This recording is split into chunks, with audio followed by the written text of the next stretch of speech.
I'm going to admit something to you here and now that some people might have difficulty admitting, that some people might find cringy or embarrassing, but I have come to accept it as an integral part of myself. And that is that I love fanfiction. I said it. Okay, I love good fanfiction.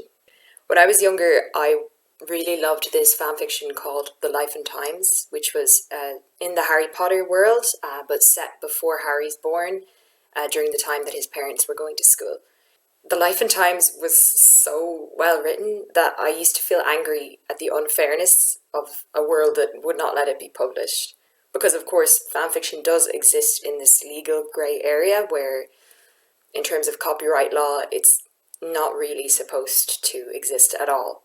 After reading The Life and Times, whenever I came back to the Harry Potter books and films, it was with a new understanding of these characters whenever they were mentioned, of Harry's parents who previously had only been plot devices. Oh yes, I knew her. Your mother was there for me at a time when no one else was.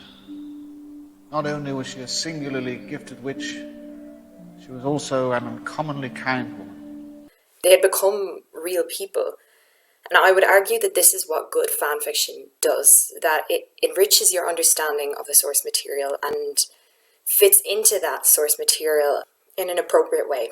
Good fanfiction is rare, but when you find it, there's a great feeling of achievement, because more so than a published book in a bookshop, you know that fanfiction has most likely been written for pure love of the subject matter and not for any profit. Anyway, today we're going to talk about House of Guinness, Netflix's new release, written by Stephen Knight, the Peaky Blinders creator. And when I compare House of Guinness to bad fanfiction, you'll understand now that I don't mean that as a double insult. I don't like bad fanfiction for purely practical reasons, because it makes it much harder to search for good fanfiction. You have to trawl through all of the bad quality stuff first to get to the good stuff.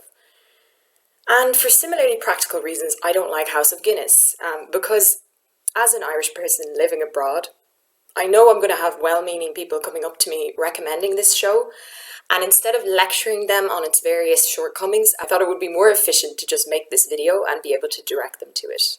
Full disclosure, I only watched the first episode of House of Guinness. That was about all I could stomach, honestly. I am told about some other wild plot developments that occur later on, but since I haven't watched those episodes, in the interest of fairness, I won't be discussing any of those plot developments. But don't worry, I have plenty to say about the first episode of House of Guinness. In order to avoid copyright issues on this video, I'm going to use as little footage as possible. I'm going to break this episode down by looking at a few aspects, which I think, in turn, make it comparable to bad fanfiction. Before we get into it, just a little bit about me. My name's Sheila and I make video essays about Irish representation in films, TV shows, books. So if you guys want to see more content like this, please do like and subscribe. It helps me to grow my channel. And if you have ideas about videos you would like to see next, please do share. I love to hear feedback and new ideas from people, especially on things that I haven't considered before. Thank you so much for watching and enjoy the video. Today, they bury Benjamin Guinness, the brewer of sin and debauchery. Most fanfiction begins with the author's note, and usually with some form of disclaimer along with this. The function of the author's note is to greet the reader, to let them know where in the fandom this particular story fits in. Also to give them an idea of how often updates are going to be happening, because most fanfiction is published on a chapter-by-chapter basis. As well as the author's note, there's often a disclaimer, which is usually limited to a statement by the fanfiction author that they are not the original creator of the work in question. First episode of House of Guinness begins with its own interesting disclaimer. This fiction is inspired by true stories, a more vehement version of the usual inspired by true events or based on a true story, which gives the impression that the writer Stephen Knight is already annoyed with you for nitpicking historical inaccuracies in the story. He really shouldn't watch my video in that case. This disclaimer is followed by a stylish title sequence. We're told the ingredients for brewing Guinness: water, malted barley, hops, and yeast. And this is very helpful. Even more helpfully, the title sequence then breaks down for us the various themes of the TV show that we are about to watch. Fire, family, money, rebellion, and power. Hello, good evening, and welcome to another edition of Blood, Devastation, Death, War, and Horror. After this first title sequence comes a 5-minute scene that alternates between the Guinness Brewery and the streets of Dublin. This scene is followed by another title sequence, which explains the historical context of the TV show, establishes the importance of the Guinness brand, and sets up the main conflict of the story, which is between the Guinness children and the rebels who are rising to disrupt their power. These stylish title sequences are never repeated throughout the rest of the show. I didn't watch it, as I said, but I did take a peek at the following episodes to check, which I find a bit strange, but I don't think is problematic in itself. House of Guinness, after all, is set in a country with an incredibly complex history, at a time period when religious, political, and social tensions were intertwined in a very complex way. Gloria, Gloria, to the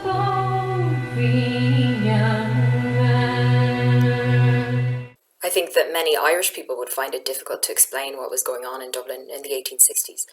The Fenian Rebellion of 1867 is not as famous as 1916 or even 1798. Then, of course, we have to remember that House of Guinness is not just made for an Irish audience, but for an international audience. So the writer, Stephen Knight, evidently felt that the multiple title sequences were necessary, not only to set the mood of the story, but to convey important information to the audience. My problem, as I've said, is not with these title sequences themselves, but rather with the 5-minute scene that separates them. During this very efficient scene, all of the information that we need is given to us through the characters' dialogue. We learn several things. We learn that Sir Benjamin Guinness is dead, that this is the day of his funeral, that he was a brewer and philanthropist, that there are Fenian rebels in Dublin who don't like him because as a member of the Protestant gentry he is aligned with British colonial interests. We even learn through all of this dialogue in the course of 5 minutes that the death of Benjamin Guinness will leave his children, quote, weak and divided. Then after we're given all this information, we then have the second title sequence which repeats all of this information, just in case we weren't paying attention the first time. I think that this is a classic first draft problem, where the writer repeats the same information at multiple different points of the story. It's something that's supposed to be spotted, edited out, and refined in the second draft, preferably by a third party. Why wasn't this edited out? Was it an issue of one writer being given too much creative control and not letting anyone else edit his work? Or was it an issue of production being so rushed that there simply wasn't time to produce a second draft of the script? The author's note in fanfiction is supposed to supplement your enjoyment and understanding of the story. The author is not supposed to dip in and out throughout the story, breaking your immersion in order to explain things to you because they think you're too stupid to pick up on this stuff the first time, although some bad fanfictions definitely do this. And like bad fanfiction, the pilot of House of Guinness breaks format and makes you feel the presence of the author in a way which I would say is detrimental to the enjoyment of the story. We feel Stephen Knight's presence more than we should, not just in the redundant title sequence or the clumsy dialogue setting up the plot, but in the fact that all the characters, despite supposedly coming from different social or class backgrounds, talk in essentially the same way. Instead of having their own voices, they talk in the voice of the writer, which brings us to the bit that I've been really looking forward to talking about, the dialogue. The man's name is Guinness. Of course, there'll be fucking trouble. One of the common complaints that you will see in the reviews of any fanfiction, be it good or bad, is that the characters are behaving in a way that is OOC, or out of character. How the reader of a fanfiction judges OOC behaviour, of course, is purely subjective and based on the reader's own interpretation of the story. This is particularly the case when it comes to characters' particular actions or decisions. For instance, saying that a certain character would never contemplate a certain action or make a certain decision. To use an example of this criticism from outside fanfiction, when Star Wars The Last Jedi came out, many Star Wars fans were annoyed because they felt that Luke Skywalker, as they knew him, would never have contemplated killing his own nephew.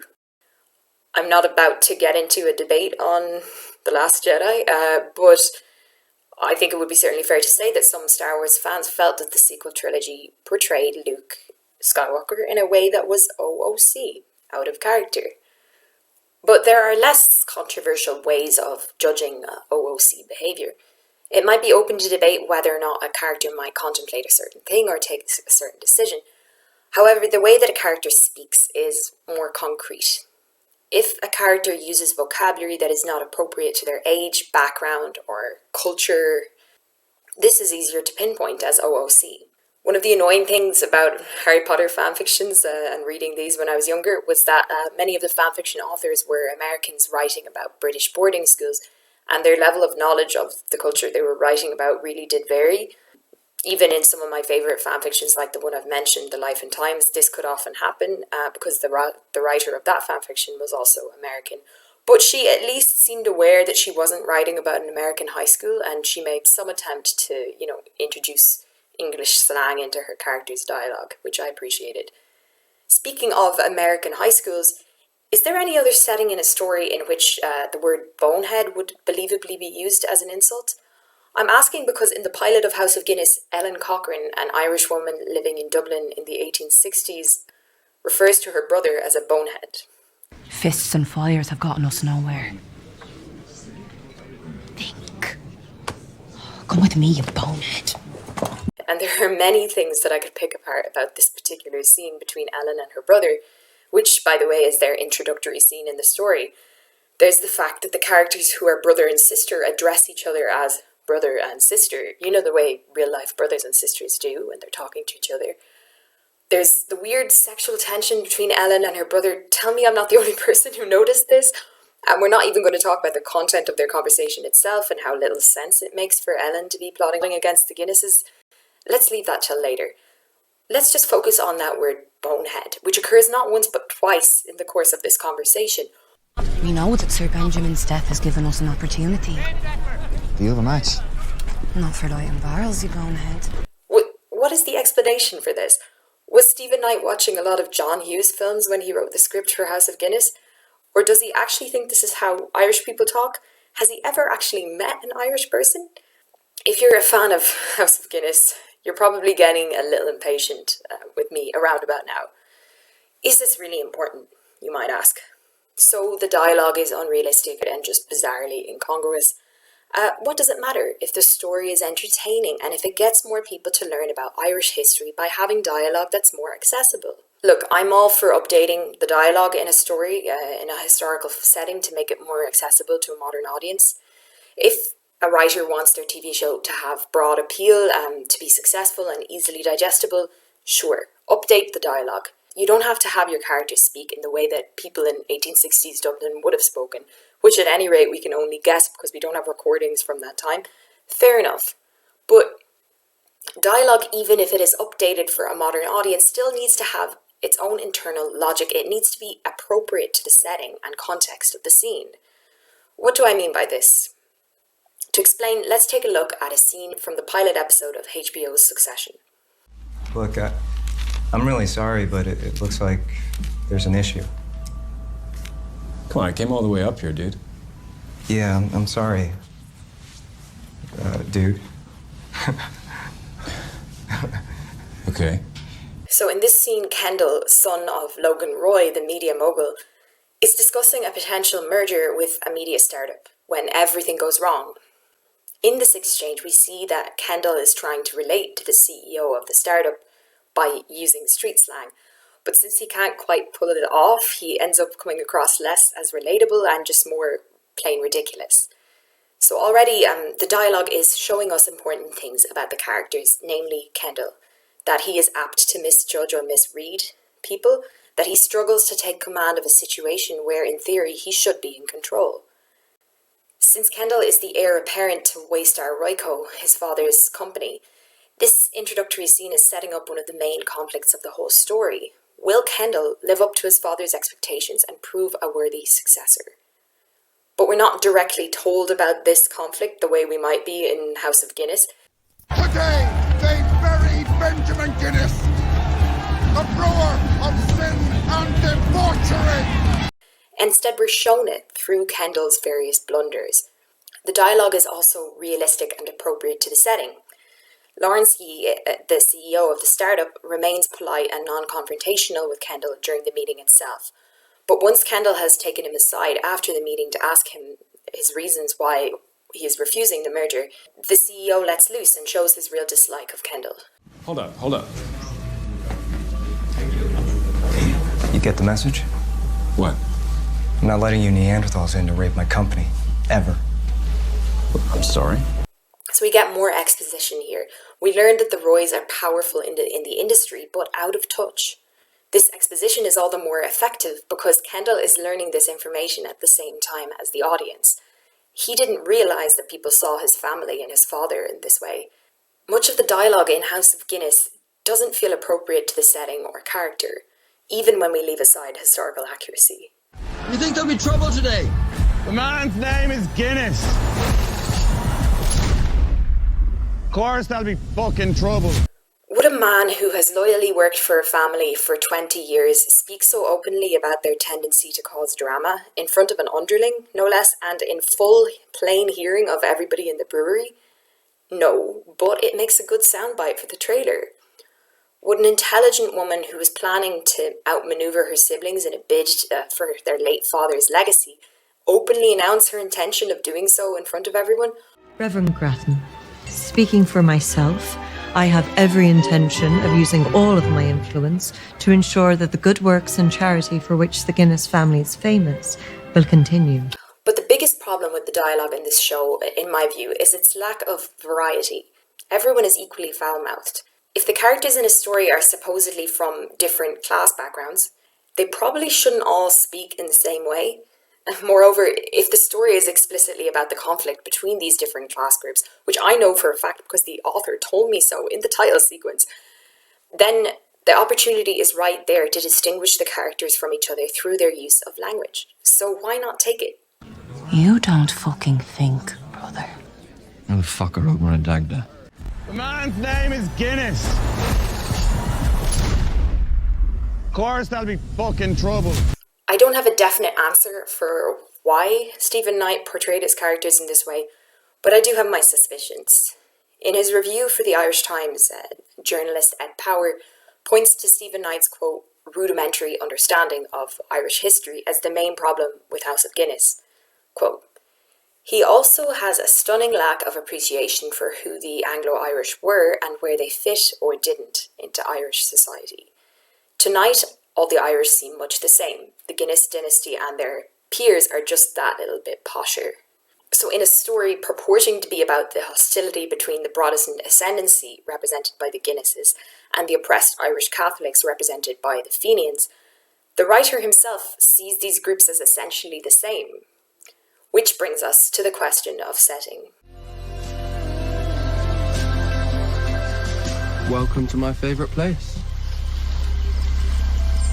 It's beautiful.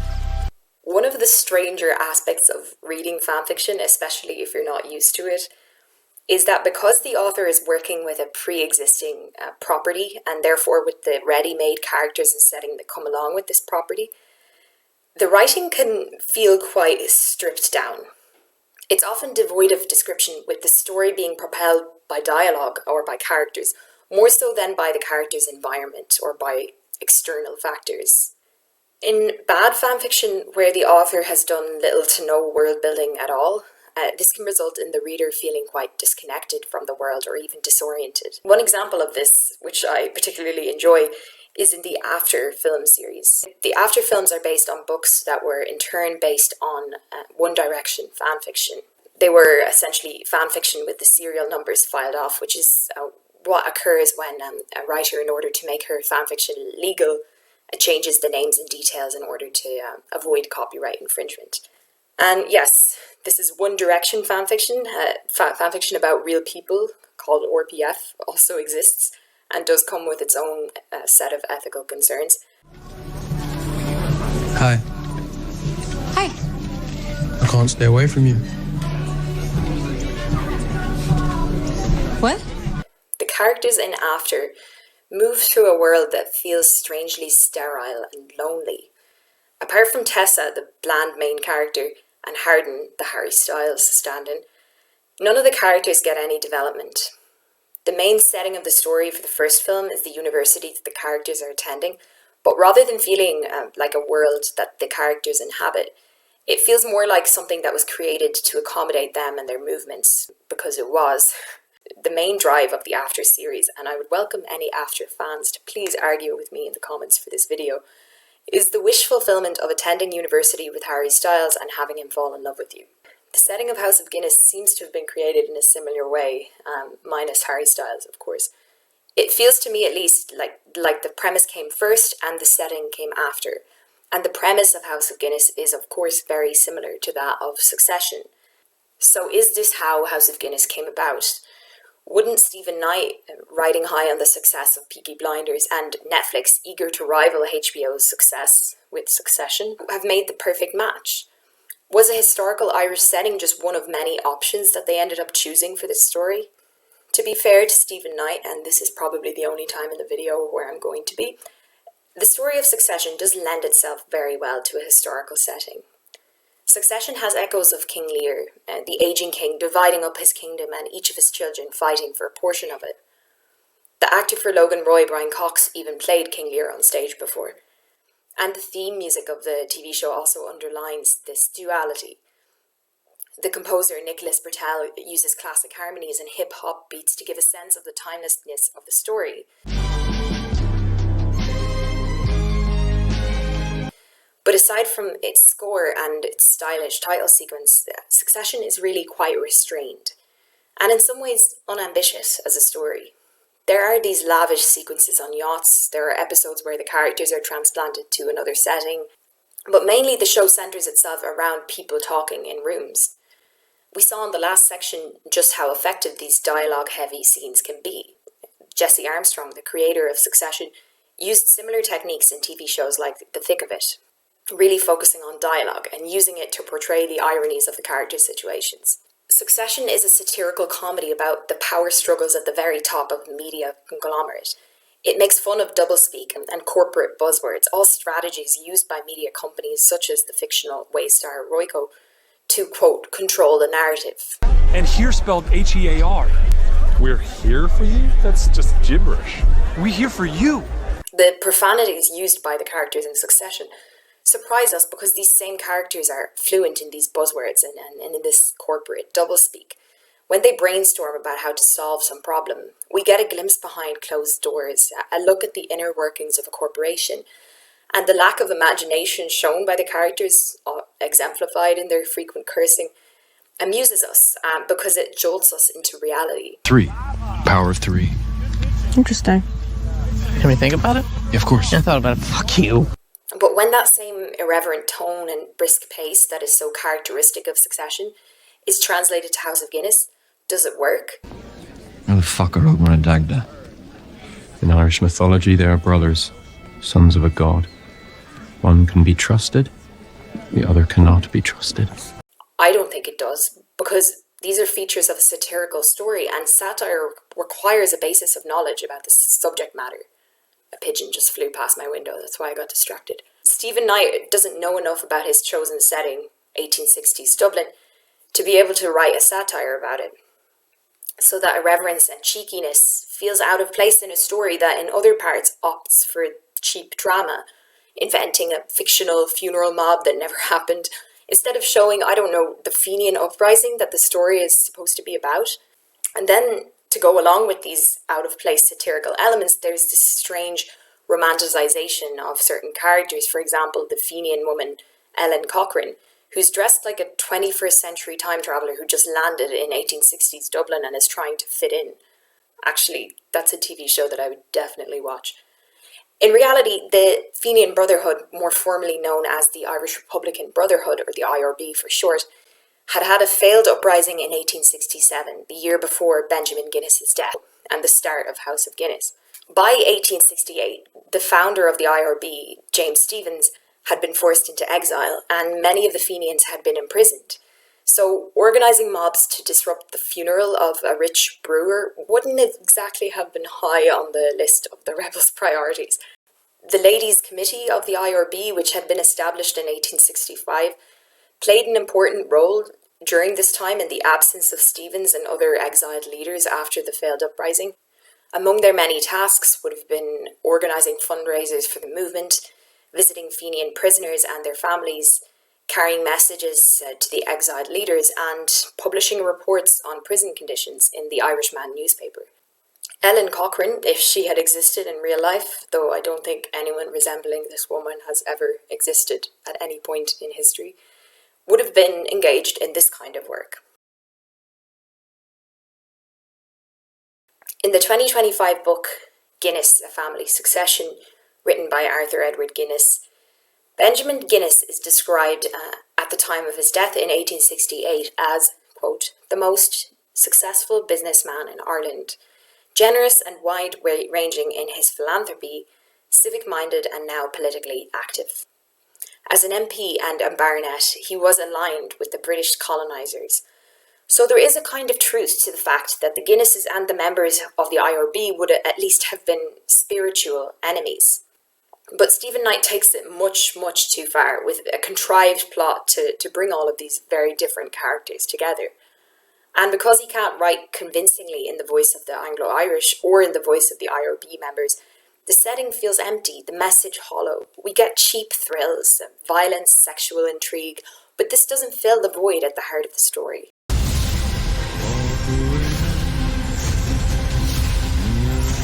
But what do I think would have made this story more compelling? The characters more plausible? The setting more consistent and grounded in reality? I'm only going to look at the pilot episode because I'm not watching the rest of the show, and you can't make me. Firstly, one of the plot lines of this show is supposed to be the Fenian Rebellion. So have the story take place at the time of the actual Fenian uprising and not in its aftermath when the leaders have already scattered abroad. So move the opening of the story from 1868 to 1867. Not too drastic, right? Also, this would benefit the story in another way. Benjamin Guinness was still alive in 1867, so we would actually get to know his character a little bit before he dies, and we would learn about his relationship to his different children. Think about succession. The threat of Logan Roy's death hangs over the story, but Logan is an actual character whom we get to know, and seeing him in action helps us to understand how his children end up being so messed up. Secondly, have the setting of the story in House of Guinness shift between London and Dublin. This way we can get to know the character of Arthur, who is Benjamin's firstborn son who spent a lot of time in London prior to his father's death. And we can see him in his element in London before he's transplanted to Dublin, where, you know, in the first episode we're told instead of shown that he doesn't really feel at ease. You've been in London so long, all that champagne has washed the Irish off your tongue. Yes. Now, God help me, I'm back. If some of the story takes place in London, we can also see Benjamin Guinness in action as an MP, which would connect nicely with the Fenian conflict, since the news of the uprising would definitely cause a stir in Parliament. You could have Benjamin Guinness making a speech about the uprising, you know, just an idea. The savages of rebelling. The Scottish? No. The Irish? No. The Welsh? No. The Americans? No. Australians? No. Canadians? No. Nova Scotians? This is a story purportedly about colonialism, so show the colonisers, show the English as characters, show the relation of the Anglo-Irish characters, the Guinnesses, to them, and then show the Fenian characters engaged in activity that is actually relevant to their cause instead of just forming a mob at Benjamin Guinness's funeral or, you know, digging up scandalous secrets about the Guinness children. Moving the story's opening to a year earlier also sets up Anne Guinness's affair with Rafferty, her family's employee. So instead of just being told about it happening in the past, as we're told in episode 1, we could actually be shown it happening. We saw through the succession example that I showed earlier that experiencing and learning things alongside the characters helps the audience to relate to them and to feel more engaged in the story. So let us get to know Benjamin Guinness and then experience the impact of his death. Let us experience the Fenian uprising before we see its aftermath. These are just some changes that I would have made to improve the first episode of House of Guinness. The show's inconsistent tone and clumsy dialogue are separate problems, which in my opinion are the result of, respectively, Netflix's eagerness to capitalise on the success of Succession and Stephen Knight's weak grasp of Irish history. Because House of Guinness is trying too hard to be the next Succession, it incorporates elements of that show, that ironic, irreverent dialogue so characteristic of the satirical tone of the story, to a setting where they no longer make sense. Characters like Raftery have irreverent one-liners that make great sound bites for the trailer but make no sense in the context that they're actually spoken. And characters like Ellen Cochrane are little more than the romanticised idea of a rebel conceived by someone who has little to no idea what Irish rebels actually looked like, spoke like, or stood for. Satire and romanticism generally don't go together well, so the show ends up feeling incoherent as well as historically inaccurate. Am I condemning people who enjoy this TV show? Of course not. I might forgive House of Guinness if I felt that there was some passion behind it, some creative drive, but I don't. I think the disclaimer that this is fiction inspired by true stories rings hollow because no part of this story feels inspired to me. So at the end of the day, House of Guinness is even worse than bad fanfiction because at least that isn't written for profit.